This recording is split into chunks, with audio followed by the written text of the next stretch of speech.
Talk here in just a minute about literature and planning your concert programs for the year. Before we do that, I just wanted to mention that for you guys that are here, remember tomorrow at 9 o'clock, I'm going to do a little roundtable discussion about fundraisers and grants. And part of why I wanted to mention that is because this program is being sponsored by Cut Time, this clinic, and they just came out with a new donation type platform fundraiser that sounds incredible. You get 90%. The group gets, it's a very high percentage. Yeah, it's much higher than the 40% that you get from sales. So it's a very high percentage, and we're going to talk about that tomorrow at 9 o'clock. But I wanted to say it for the people online so that if you hear about it, it's called Simple Raise, and it's a product through Cut Time, and it's going to be a great way for you to very easily raise funds for your program. So if you're here and you want to come at 9, I'm not really talking about that. I'm talking about how we grew our fundraiser and the systems I use to do that. But then Bill will be around if you want to talk to him at all about Simple Raise. And I really appreciate Cut Time sponsoring this clinic. They brought Bill in. He drove in just for this clinic and to meet with you guys. He wrote an article for us maybe 9 months ago that was so good about planning your concert cycle. And he'll tell you a little bit about where he taught and all that kind of stuff. But he also now is with Cut Time, so he's available if you have any questions about migrating things over. That's an organizational platform for your program. It's wonderful. And they've been very supportive of Band Directors Talk Shop. So part of the reason that we're able to do not only this clinic, but like go to TMEA and do things like that is because of our business partners and Cut Time and Greenlight Tours, which is very active here at camp. Those groups and their support is part of why we're able to do what we do at Band Directors Talk Shop. So I'm going to turn it over to Bill Harden.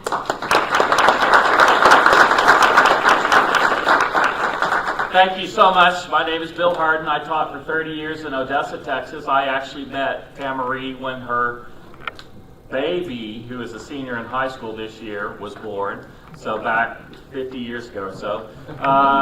So I've known them for a long time. I taught for 30 years in Odessa, retired in 2018 before the big thaw hit in 2020.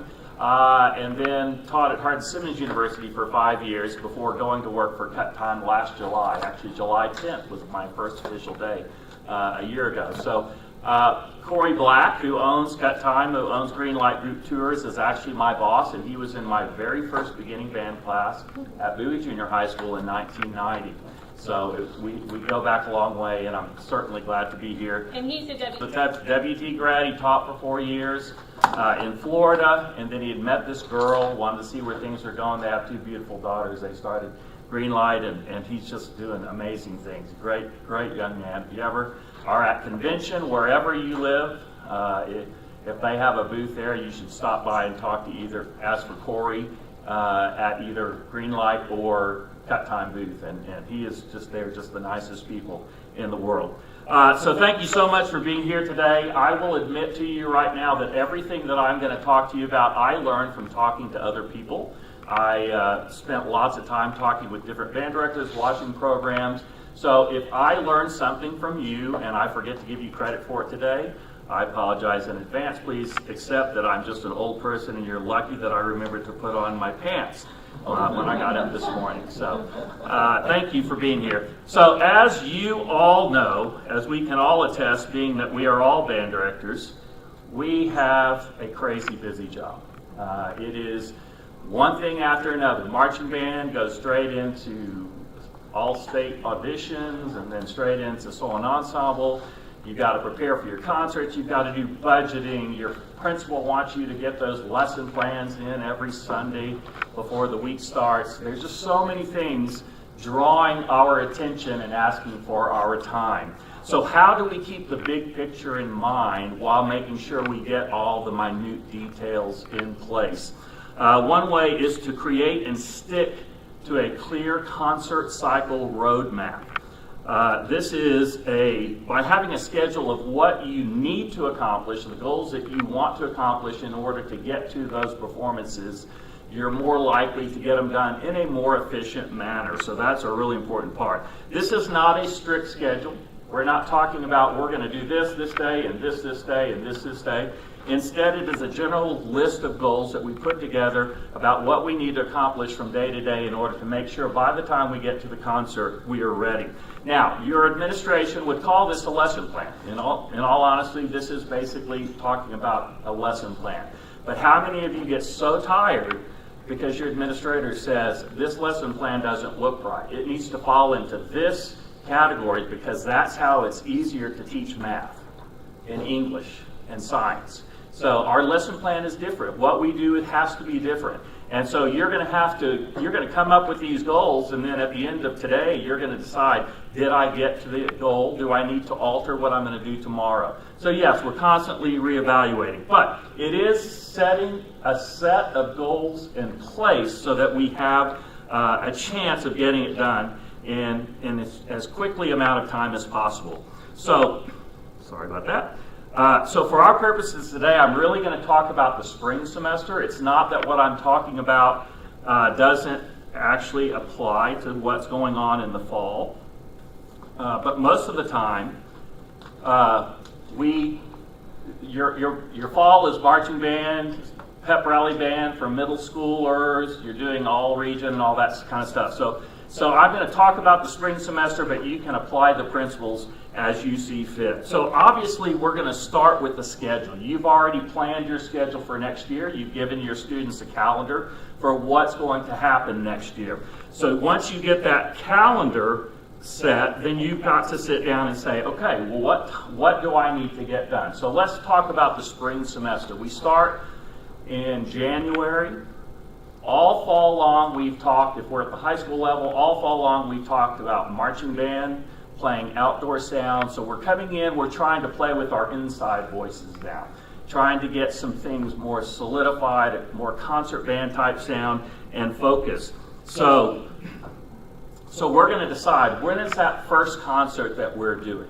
So in Texas, that's where I taught my whole life, once upon a time, we went to our UIL festival. Our concert and sight reading festival was always towards the end of April. And then the state decided that we needed to do testing like 500 days out of a year. And so they're right in the middle of all of the time that we would want to do that. So contests have moved up. So chances are good, if you're in Texas, that first concert of the second semester will either be your concert and sight reading evaluation or a pre-UIL concert to get ready for that evaluation. So if that's the case, you're going to have, end of February, early March, we're talking 5 to 7, 8 weeks that you're going to have to prepare for that concert. If you're doing it for UIL, then you're working on your 3 tunes, and that's it. But some people, like at Odessa High, I always did a concert the night before we left for the music convention in February. And so we would still be working on our 3 concert tunes for that evaluation. But we'd also put together some other music so that the kids had other music to play. So we weren't just playing 3 tunes for the semester. And so if you're going to do that, efficiency is especially important because you've got to figure out how to get it all done and get it in place. So first thing is to chart the course for the rehearsal time that you have. How many rehearsal weeks do you have? In each of those weeks, how many days do you have? Because how many of us have Fridays off? There are a lot of smaller school districts in Texas where they started taking Fridays off because so many students are off showing animals and participating in everything else. How many other schools have gone to a 4-day week? So is that going to affect how many days that you have? How many other days are you going to have? I know in the small school they have a lot of days where they're lucky. They are lucky if they see their band, everyone in the band on the same day, on the day of contest. They're lucky if they get that. So you got to figure out how many days do I have to get to that point. So then how am I going to use that time that I have? So for me, starting in the spring, I would come back in January and I would use about 70 to 80% of my time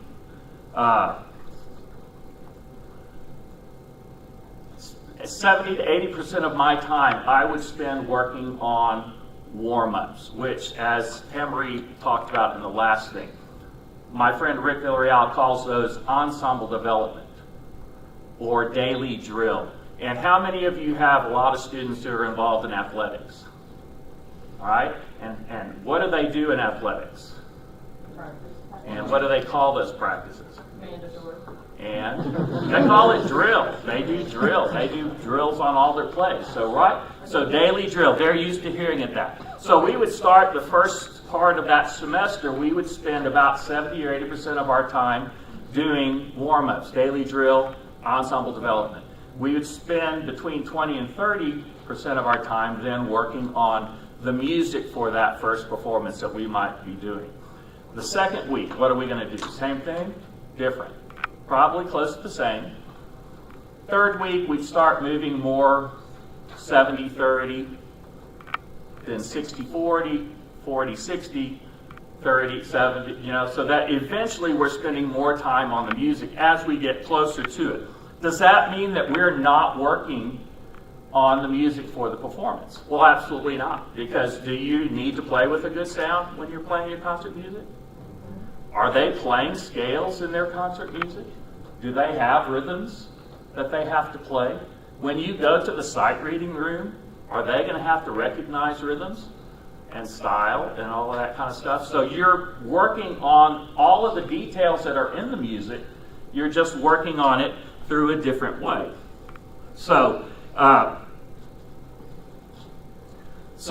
very first time that I was the band director at Odessa in 1988, I was an assistant band director, and for UIL we did incantation and dance. How many of you know that piece? Lots of really cool music, and the kids absolutely loved it. Lots of rhythm, lots of intricate fingering patterns, some scales that I think Chance was drunk when he wrote them. He just did it to piss you off, right?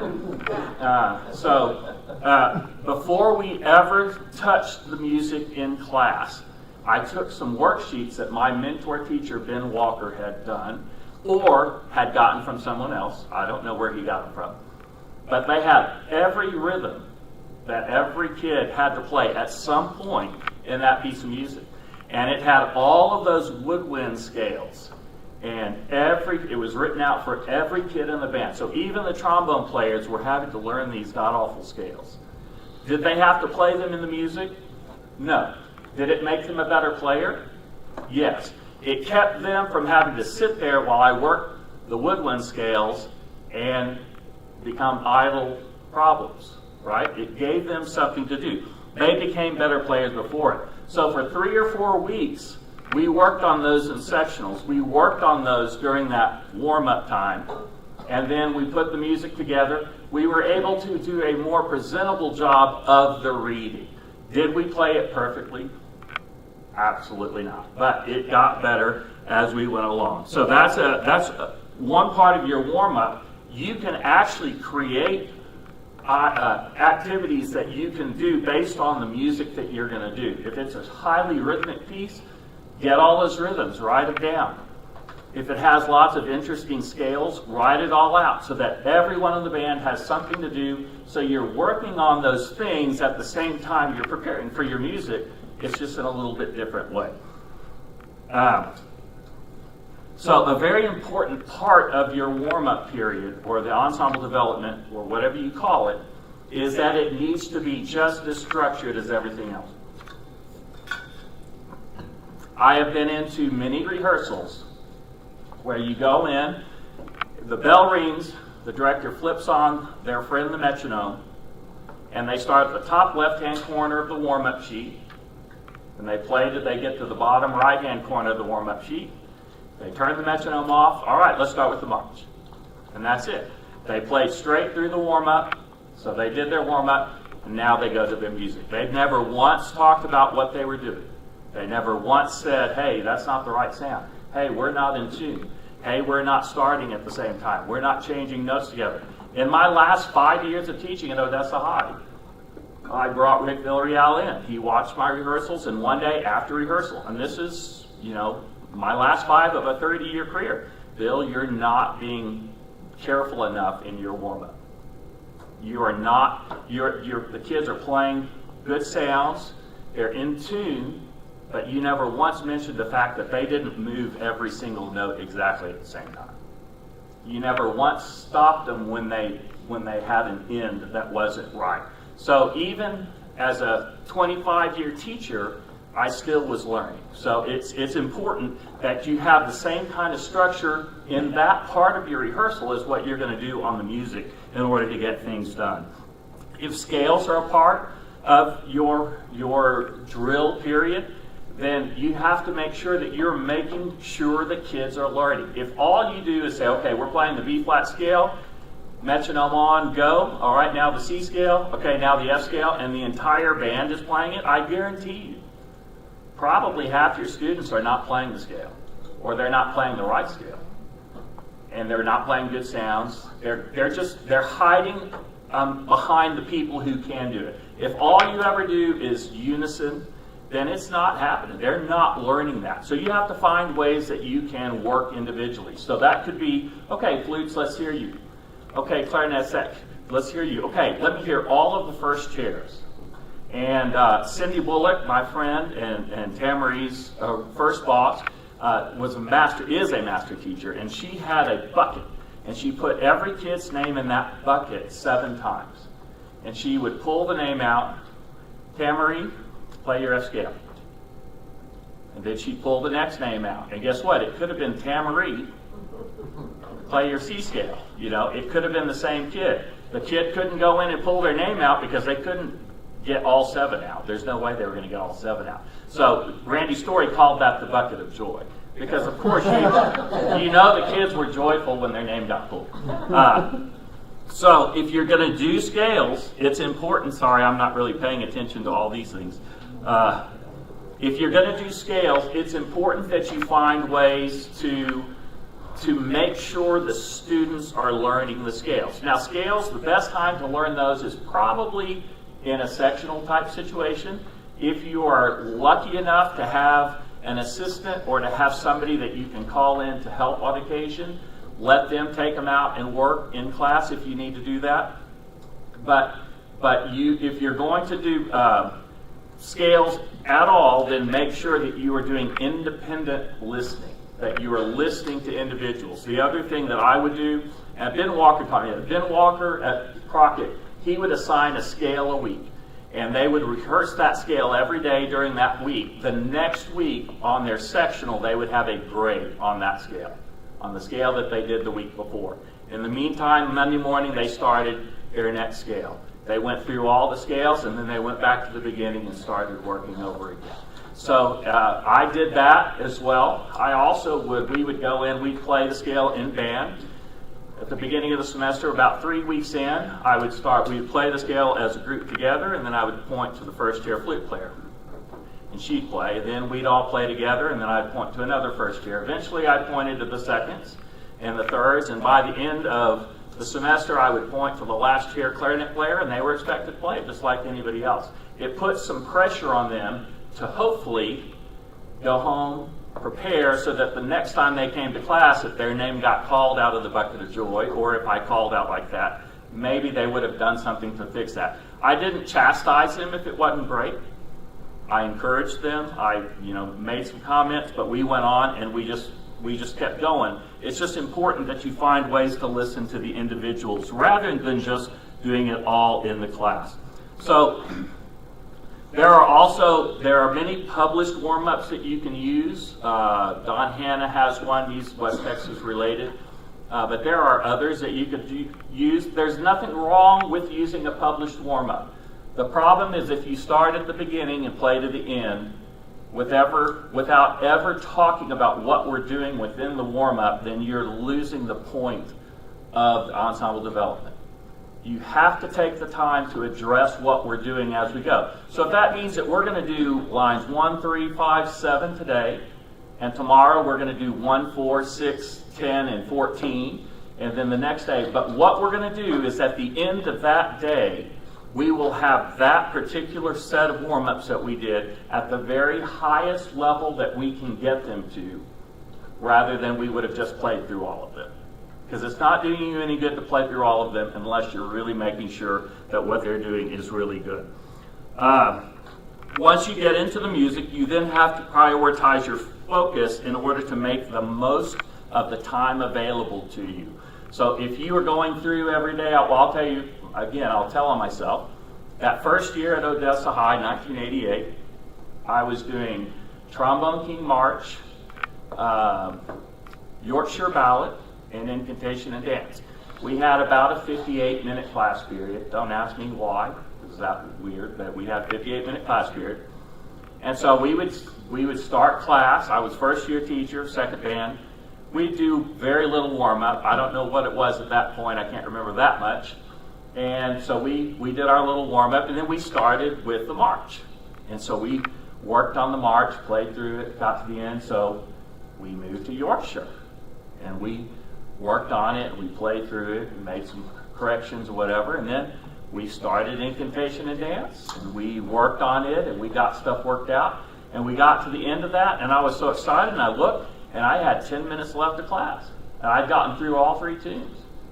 Needless to say, we did not make the sweepstakes that year, so because I had no idea what I was doing. So that was very poor pacing on my part. So you have to figure out how you want to do things. You have to figure out in chunks. What chunk am I going to work on today?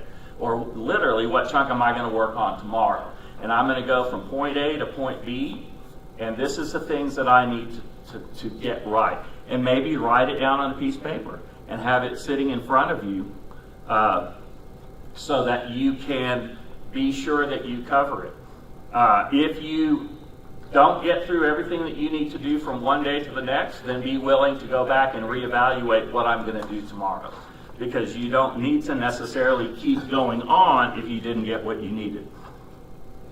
And set some tempo goals for yourself. And again, Cindy Bullock is one of my mentor teachers. Cindy told me to create a schedule, a calendar of tempos. So we're going to start week 1. Our goal is by Friday of that week, we're going to have the march to this tempo. And then week 2, by Friday, to this tempo.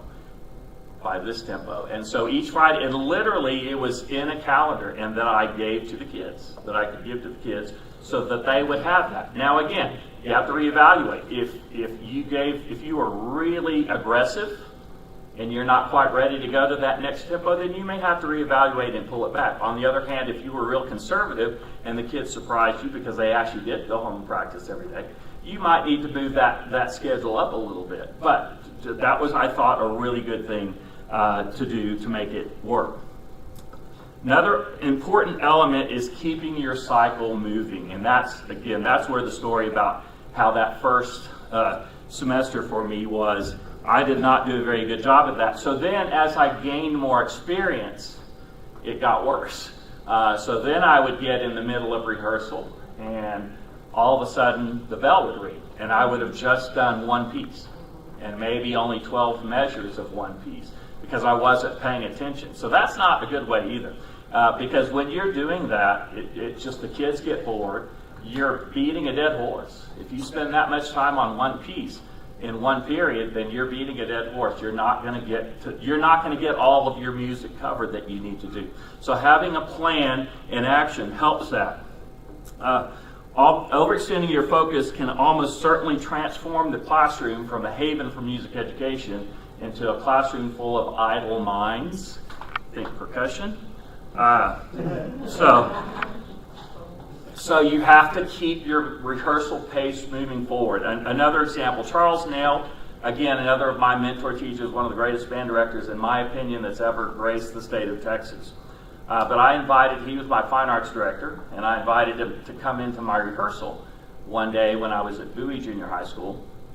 And he walked in before class, Bill, I'm going to let you do the rehearsal, and I'm just going to stand back and I'll stop you and make comments. So I said, okay, but to be honest, I clenched my butt pretty tight because I hated that. I absolutely hated to conduct in front of him because everything I said, I was second guessing in my head that he was thinking, God, this guy's an idiot. What's he saying? But we had a really good rehearsal. Things went pretty well. My early years at Odessa High, at Bowie Junior High, there were some discipline things that we had to deal with. And so it had taken us a couple of years to get there, but the kids did really well. They were very well behaved. And at one point I stopped because I had the clarinets were working on this technical spot and they were struggling. So I started working with the clarinets, and I probably spent 8 to 10 minutes with the clarinet section that day trying to work on this same thing. And the kids were amazing. The rest of the band sat there. We didn't have a lot of issues. Everything was great. End of rehearsal, we go into my office. Mr. Nail, hey, this went well, work on this. I'd suggest you do this. And he goes, I do want to commend you of how well you have trained these students to rehearse. Because when you stopped and worked the clarinets for that period of time, the rest of the kids did an amazing job, and you're to be commended for that. Now, don't you ever let me see you stop and work the section for that long. The rest of those kids did not come to band to watch the clarinet play. So at the same time that he commended me, he slapped me in the face because I needed to be slapped. The kids did really well considered, but they didn't come to band to listen to the other kids play. They came to play. So how long should you stop? Oh, I'm so sorry. How long should you stop if you need to? Do we have to stop and work a section on occasion in band? Unfortunately, we do. If you're dealing with a high school top band playing grade 6 literature, the chances of their maturity level being up means that you could probably go a little bit longer and be okay. But if you're dealing with a middle school non-varsity band or younger kids, 2 to 3 minutes max. Spend 2 or 3 minutes working on that pattern. Try to do it in different ways so that it's not just the same thing over and over again. At the end of those 2 or 3 minutes, put it back in context with the rest of the band playing. And then if it's not what you want, mark it in your score and go on. Again, you're beating a dead horse. You're probably not going to fix it today, even if you took the rest of the class period. In which case, what are the other kids learning? So you mark it, you come back and do it in a sectional, you call a friend in, hey, can you come help me? I need you to take the trumpets out and work this section. We work on it, but I just can't get it there. So find someone to help, but do it at another time. Don't sit there and dwell on something because it's probably not going to happen that day. So you just move forward, keep it moving. Another thing that Charles and I, when we talked about it as I was preparing for this, we talked about it. When you do stop and for a problem, whatever the problem might be, before you go on, number one, make sure the band is listening. How many of us, we stop, and before we start talking to whatever, the kids are already doing this, and we just keep going? How many of us are guilty of that? Me, I am. I am guilty of that. You cannot do that. You got to stop and you got to make sure that they're engaged. Okay. Then the next thing that would be really helpful, that is really helpful to do, is ask the students, why did I stop? Can anyone tell me why we stopped? And let them come up with an answer. If it's wrong, say that's a great point. That's not why we stopped. Then tell them why you stopped, and then go on. But it hopefully gets them to be more engaged, gets them to think more, so that when you stop the next time, all right, why did we stop? Well, maybe they've got an idea because they were thinking about it more. They become more engaged in rehearsal. So the other way that I did personally in order to keep my schedule and pacing going, especially after cell phones came into use, I set a timer on my phone.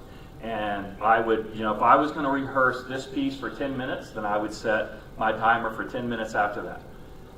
Then another 10 minutes, 15 minutes, or whatever. And then I always had one set 2 minutes before the bell rang, because otherwise I would keep the kids late, and then I would get yelled at because they were late to their next class. So use whatever it takes for you to keep that time going. For me, it didn't mean the alarm went off, okay, put that away, we're going to the next thing. The alarm just said, hey, Bill, it's time to think about what you're going to do next.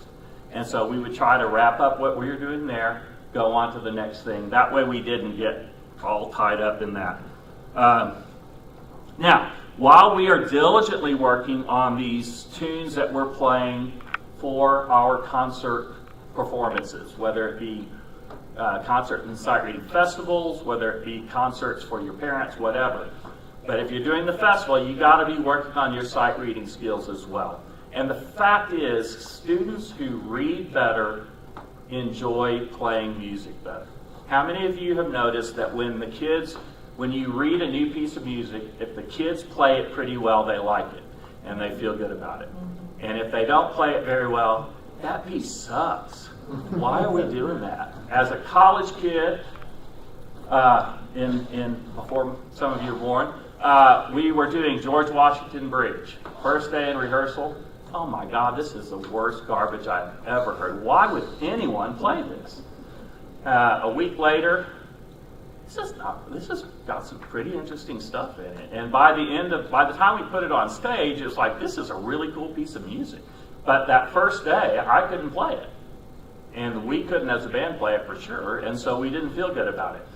The more we read, the better we teach our students to read, the more fun they're going to have. The more fun you're going to have teaching the cool music that you want to play with them. So start early working on reading skills. So how do you do that? Well, number one, you got to teach them how to read rhythms. And however you want to do that. When you're working on your band music and there's a technical, like the incantation and dance. You're working on something that has a rhythmic thing that's weird, write it on the board, have everyone in the band play it. What chance is there that rhythm might be in the sight reading? And, they're play a lot of different rhythms. Make them, again, you can't do it just, all right, we're all going to do this together. Because if you never say, hey, would you play that for us? So that you can check and see, are we actually learning it, or are we relying on the people that we know are playing it right? And so that's what the kids are going to do as well. Start easy and move to hard. There are so many things that you have available now. Sight Reading Factory is one that I know off the top of my head, but I know there are others that you can print off sight reading exercises. Start off using individual unison lines. We're all playing the same thing. Do 2 or 3 unison lines. They could be from a beginning band book. They could be from an old band techniques book. But find some easy, simple things that you can read in unison. Then maybe put duets, then trios, quartet. Get them used to listening to multiple parts. Then eventually you can go to beginner band music or grade 1, grade half band literature, and then just gradually work your way up until you get to the level that your students need to play for that event whenever you're going to it. In Texas, they started, years ago now, they started printing music specifically for sight reading. And this music, in most cases, is garbage. It'll never get played outside of that sight reading room. But every year in July, I would go to summer convention and I would buy all of that year's music. And so that we had them in the library for practice sake. My assistant would actually take and put all of the literature he wanted to read in folders, prepared folders, so that all he had to do is at the beginning of class pass out that folder and then take it up at the end of class rather than passing out individual music and bringing it back in. You can also buy lots of books. There are many different books that you can buy that have multiple sight reading tunes in them that are graduated. That can keep you up with that. The most important thing is you should try to read every day. And I, again, am not a saint by any means. And there were many times when I put off sight reading until the end. But you need to make sight reading an important part of what you do. From the very beginning of the semester, you should be reading at least a couple times a week. And then as you get to performance time, to that time when you're going to that evaluation, you should put a lot of time into sight reading to help the kids feel better about it. If you're dealing with a middle school band, then you need to go through the exact process that you're going to use in that room.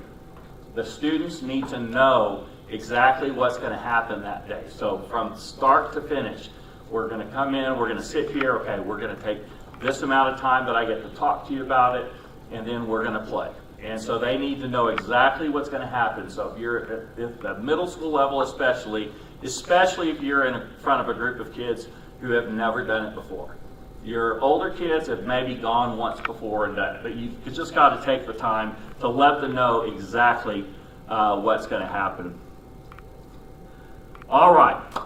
Ask for help. Find a mentor to help you out. I was very fortunate living in Odessa, Texas. I had some of the greatest band directors in the history of Texas at my disposal. J.R. McIntyre actually hired me. Charles Nail, phenomenal director, phenomenal. Ben Walker was my mentor teacher. He won honor band at Crockett Junior High School twice in a row, and he went to UIL marching contest in October with junior high kids before he won honor band that year. So he was the real deal. Sydney Bullock, same thing, won honor band twice in a row, and the first time she had gone to marching contest in October before going and winning honor band with her spring performance. So just some great people. Randy Story was at Lee High School for 600 years or something. I think he was at Lee High School for 37 years. And he was, just a great friend and great mentor. Ed Handley hired me at Odessa High in '88. I owe my entire career to that man. So y'all can blame him if I bored you today. So when should you ask them? Well, ask them from the beginning. How many times have you said, well, I would like you to come work my band, but we're not ready yet? We're always ready. They're always ready. How many of you think it's a lot harder to fix a bad habit than it is to create a good habit? Absolutely. So get them there early so you can solve those bad habits before they get started. How many of you would agree that when you have somebody come in and work your band, and you've been working on this music for 4 weeks, and then you step back and you let them work on it, and you start hearing things that you never heard before? And it's not because they pointed it out. It's because you're looking at it from a different standpoint. We're standing up here looking at our score, number one. Number two, we heard it day one when we worked on it. And now we're 4 weeks later. How much better does it sound? And so we get somewhat complacent. And so having another set of ears come in and listen is a lifesaver. It just helps. Number one, you're getting to hear what they're hearing. But number two, when you're standing back, you're going to hear things different. And you're going to be able to find the things that you need to approach tomorrow when they're not here. So getting somebody to come help you, whether it's the first week you start working on something, or whether it's the week of UIL. The week of UIL, I wouldn't give your band to somebody. The week of a concert, festival, whatever, I wouldn't give your band to somebody. I would have them come in, sit and listen, make comments as you go. But I would definitely not just turn it over and say, you do it. All right? So it's never too late in the cycle. So the other ways that you can help yourself is go find people to watch.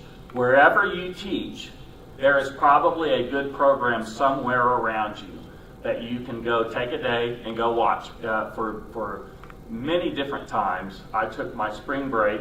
I drove over to Fort Worth. My sister lived there at the time. I stayed with her, and then I went and watched Melody Ann Mallet rehearse. I actually sat in and read March of the Belgian Paratroopers with her group that day, and they won honor band with that later that year.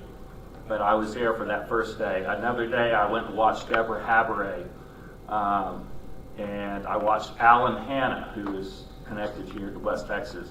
But find times that you can go watch other people. Go to your principal and say, can I take a PD day and go over to this school and watch them teach? Especially if you're a middle school director, go watch them teach their beginner classes.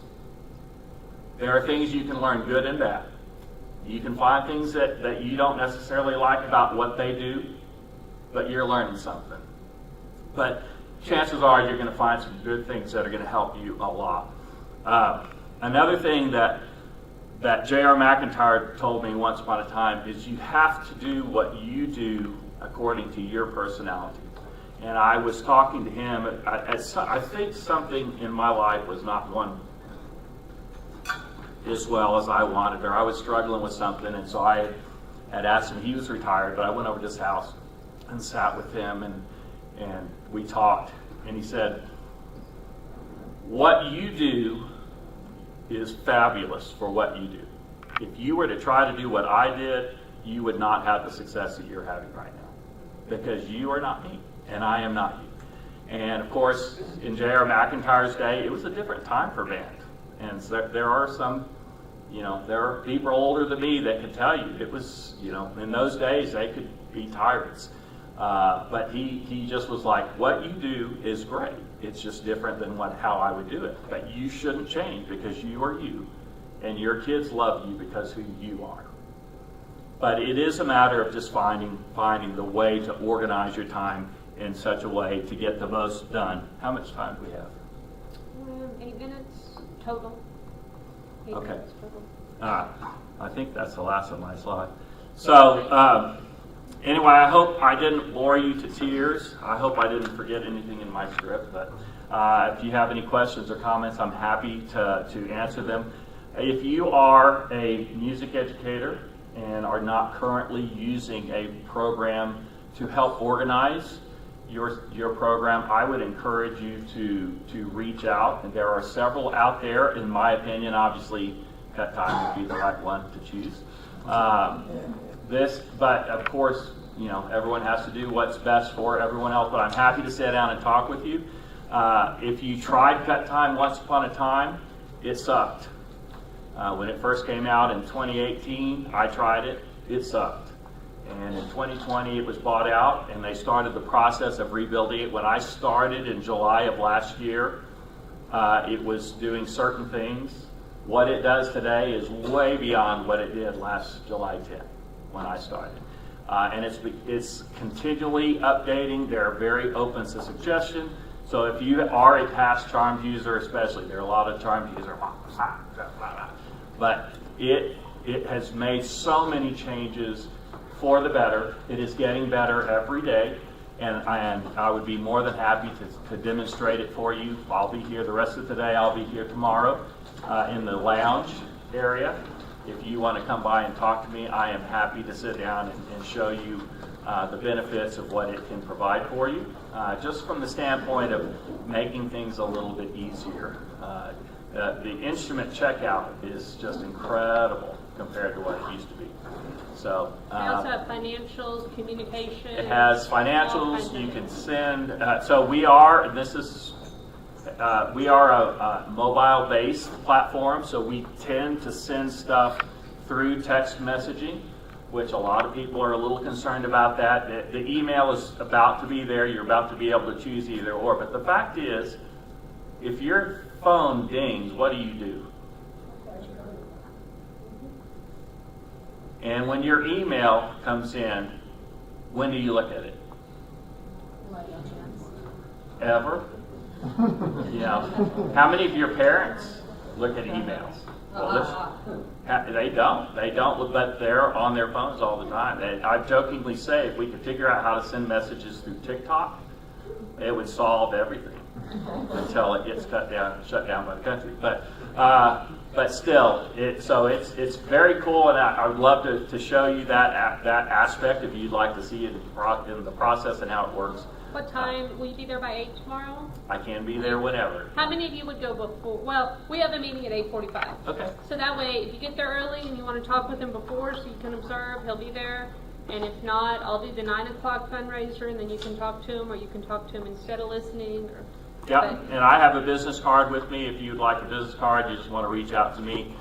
We can do a Google Meet or a Zoom call, and I can demonstrate on the computer as well. And I'm happy to do that as well. All right. Thank you so much. Thank you very much.